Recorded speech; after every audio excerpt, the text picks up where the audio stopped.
नमस्कार दोस्तों, मैं आपका दोस्त विशाल हमारे YouTube channel SCC study facts में आपका एक बार फिर स्वागत करता हूं। तो देखिए दोस्तों, पिछले वीडियो में हमने जाना था कि किसी भी संख्या का घनमूल कैसे निकाला जाए। इस वीडियो के अंदर हम जानेंगे कि किसी भी संख्या का वर्गमूल कैसे निकाला जाए, स्क्वायर रूट कैसे निकाला जाए। तो देखिए दोस्तों, स्क्वायर रूट या वर्गमूल एक बहुत इंपॉर्टेंट टॉपिक है जो लगभग सभी बोर्ड परीक्षाओं में और सभी कंपटीशन एग्जाम्स के अंदर इससे संबंधित प्रश्न पूछे जाते हैं। तो आज हम जानेंगे कि वर्गमूल को बहुत ही कम समय के अंदर कैसे निकाला जाए। तो चलिए बिना देरी करे स्टार्ट करते हैं। मेरा आपसे निवेदन है कि आप हमारे YouTube चैनल को सब्सक्राइब कीजिए, शेयर कीजिए, लाइक कीजिए और साथ ही बेल आइकन को दबा दीजिए, जिससे हमारा कोई भी नया वीडियो आए तो सबसे पहले वो आपको प्राप्त हो सके। तो दोस्तों, जैसा कि आप जानते हो कि हमें किसी भी कार्य को करने के लिए पहले थोड़ी तैयारी की जरूरत होती है, तो वही तैयारी हम यहाँ पर करने वाले हैं। कुछ खास नहीं, केवल हमें 1 से लेकर 10 तक का वर्ग याद होना चाहिए। तो मैं 1 से लेकर 10 तक का वर्ग आपको बोर्ड पर नोट करवा रहा हूँ, आप इसको याद करिए और देखिए। तो जैसा कि बोर्ड पर आप देख पा रहे हैं, मैंने 1 से लेकर 10 नंबर तक का वर्ग आपको लिखा रखा है। आप इसको याद रखिए और चलिए अब हम कोई एग्जांपल लेते हैं, कोई उदाहरण लेते हैं और उससे समझने की कोशिश करते हैं। जैसे कि मैंने एक नंबर लिया है 576 576, इसका वर्गमूल अपन को निकालना है। तो क्या करना है, सबसे पहले तो इधर की तरफ से दो दो संख्याओं के जोड़े बनाते हुए चलना है। इसे अगर मान लो दूसरी संख्या का जोड़ा नहीं बन रहा है तो कोई बात नहीं है, एक संख्या भी है तो कोई फर्क नहीं पड़ता है। अब करना क्या है, सबसे पहले आपको ये देखना है कि यहाँ पर जो नंबर है 6, ये जो नंबर है 6, इस वर्ग के अंदर किस संख्या के अंदर 6 आ रहा है। देखो, या तो 4 के वर्ग के अंदर 6 आ रहा है, देखो इकाई का अंक, या 6 के वर्ग के अंदर आ रहा है 6 इकाई के अंक के रूप में। तो मतलब जिस संख्या का ये वर्ग के अंदर ये संख्या आ रही है ना, वो संख्या लिखनी है। तो 4 के अंदर आ रहा है या 6 के अंदर आ रहा है, मतलब वर्गमूल का इकाई अंक या तो 4 होगा या 6 होगा। बिल्कुल सही। इसके बाद क्या करना है, अपन को अगली संख्या को देखना है और ये देखना है कि संख्या का वर्ग 5 से ठीक छोटा है। तो देखिए, 2 का वर्ग जो 4 है 5 से ठीक छोटा है ना। अगर 3 लेते हैं तो 3 का वर्ग 9 इससे ज्यादा होता है। तो हमें क्या लिखना है, यहाँ पर 2 लिखना है। तो मतलब इसका आंसर या तो 24 होगा या 26 होगा। अब पता कैसे लगेगा कि 24 होगा या 26 होगा, तो हमें सिंपल सा क्या करना है कि तुमने यहाँ पर जो नंबर लिखा है, तुमने जो यहाँ पर नंबर लिखा है उसका 1 बढ़ाकर, जैसे 2 है तो 2 का 1 बढ़ाकर क्या होता है, 3। भाई 2 से 1 3 होता है ना, इनको गुणा करना है, गुणा करने पर क्या आया, 6 आया। तो तुम्हें बस इतना सा ध्यान देना है कि अगर यहाँ पर आने वाली संख्या यहाँ पर आने वाली संख्या से छोटी है तो छोटा नंबर इसका आंसर होगा। तो देखिए छोटा है ना 5 से, इस 6 से, इसलिए इसका छोटा नंबर इसका आंसर होगा। मतलब इसका आंसर क्या होगा, 24 होगा। देखिए बहुत आसान है ना।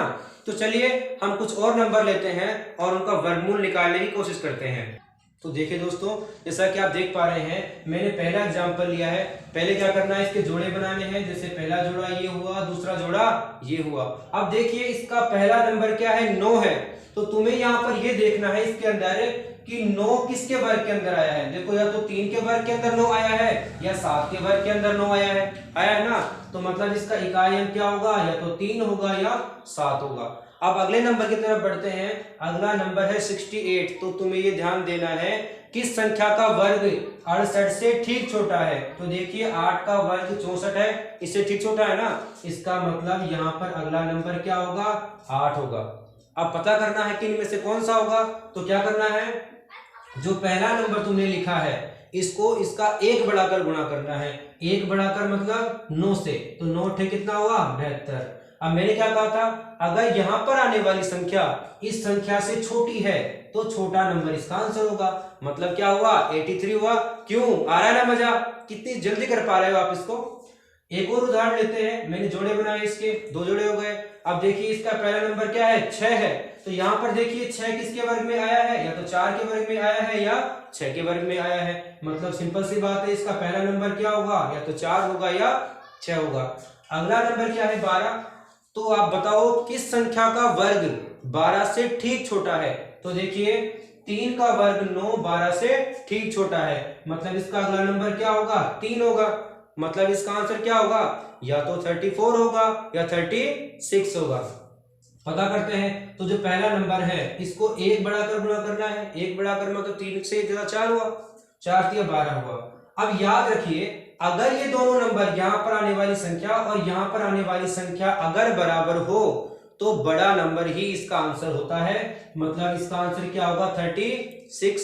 एक और उदाहरण लेते हैं, जोड़े बनाए मैंने सबसे पहले तो यहाँ पर पहला नंबर क्या है 4, तो यहाँ पर देखिए कि 4 किसके वर्ग में आया है, या तो 2 के वर्ग में आया है या 8 के वर्ग में आया है, मतलब इसका पहला नंबर या तो 2 होगा या 8 होगा।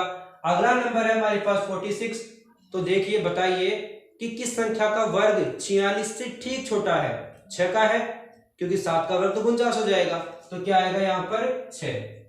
अब पता करना है कौन सा होगा, तो क्या करना है यहां पर जो लिखा है तुमने 6, इसको 1 बढ़ाकर गुणा करना है, 7 छक्की 42।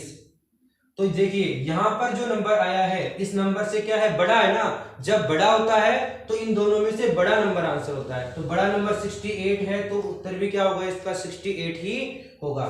चलिए एक और उदाहरण लेते हैं, जोड़ा बनाया मैंने, इसका पहला नंबर 1 है, तो पता करिए कि संख्या के वर्ग में 1 आया है, देखो एक तो 1 के में आया है और एक 9 के वर्ग में आया है, मतलब इसका इकाई अंक या तो 1 होगा या 9 होगा।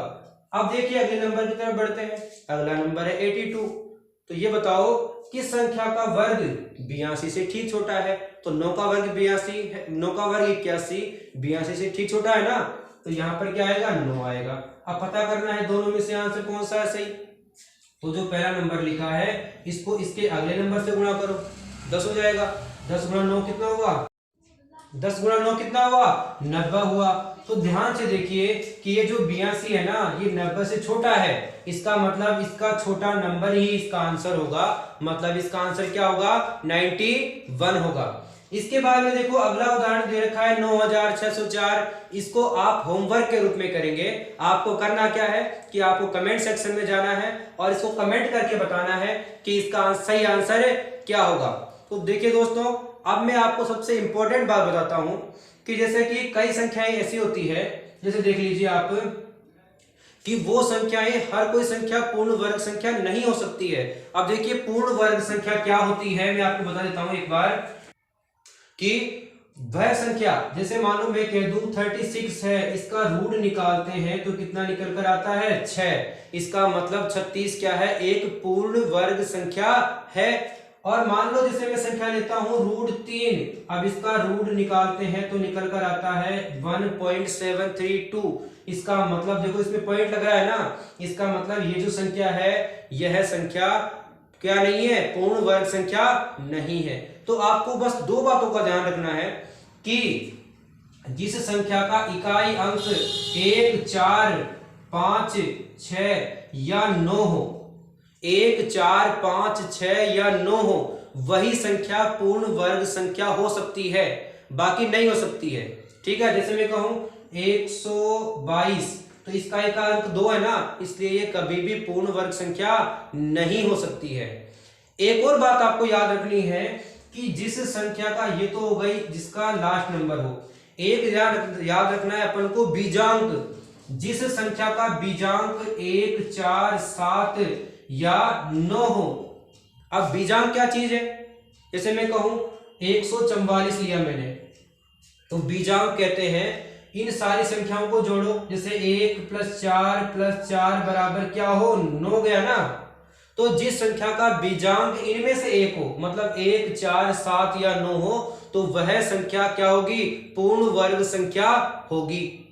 और एक लास्ट बात और याद रखनी है आपको कि जिस संख्या में 1 3 या 5, जिस संख्या में या तो मान लो आप जिस संख्या में 1 0 जैसे मान लो मैंने 10 ले लिया है ना, या 3 0 जैसे मान लो 2 मैंने संख्या ले ली है 1000, तो 1000 है, इसके अंदर कितने जीरो है 3 जीरो है, या 5 जीरो जैसे मान लो 1 2 3 4 5, तो वह संख्या कभी भी पूर्ण वर्ग संख्या नहीं हो सकती है। हाँ 2 जीरो हुआ 4 जीरो हुआ, जैसे मान लो 2 जीरो लेंगे तो 100 हो जाएगा, 100 का रूट कितना होता है 10 होता है।